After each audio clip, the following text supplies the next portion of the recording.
On a hot, humid, downright dank July morning, I found myself fishing with an old friend on the Tidal Rappahannock.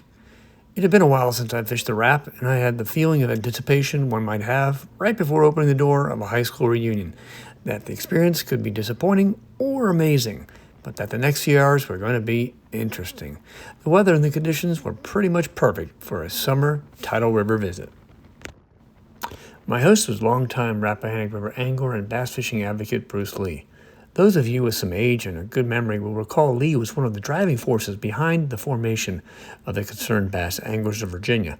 He, along with several others, actively organized anglers into an effective lobbying force and fundraising group and actually stocked the tidal Chickahominy River with largemouth bass despite the then VDGIF disapproval.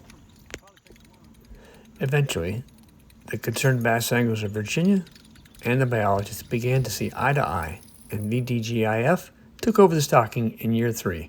5 years later, the Chickahominy River bass fishing was incredible, and national precedent was set that stocking tidal rivers was a potential tool for fisheries managers.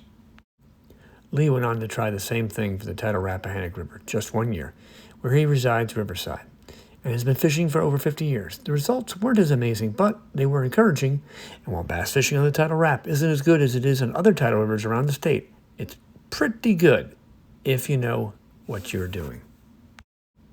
We launched Lee's Nitro Z20 out of Port Royal Landing and headed downriver, running a falling tide in search of feisty Rappahannock bass and perhaps northern snakehead. My morning on the river with Bruce and my son yielded 24 largemouth bass, up to 4 pounds, and 2 8-pound snakehead. We caught our bass using a weighted, wacky-rigged worm and a spinnerbait, one made by Dave Farrington and one made by local angler Brian Green. I'm not sure how far we ran downriver from Port Royal, but I know we hit a bunch of holes on the way down before locking into a pattern that involves shallow hydrilla. We also caught a few fish along the edge of water lilies. Our host was happy with the amount of bass we caught and thought if a nasty thunderstorm hadn't drove us off the water around noon, we'd have probably caught a couple of 5+ pounders.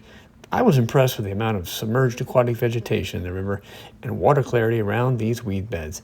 I'd always thought of the tidal Rap as a muddy river, but at times we fished sections that had water as clear as Lake Anna. I highly recommend you put this often forgotten tidal river on your list this summer and fall, so you too can enjoy the current good largemouth bass fishing.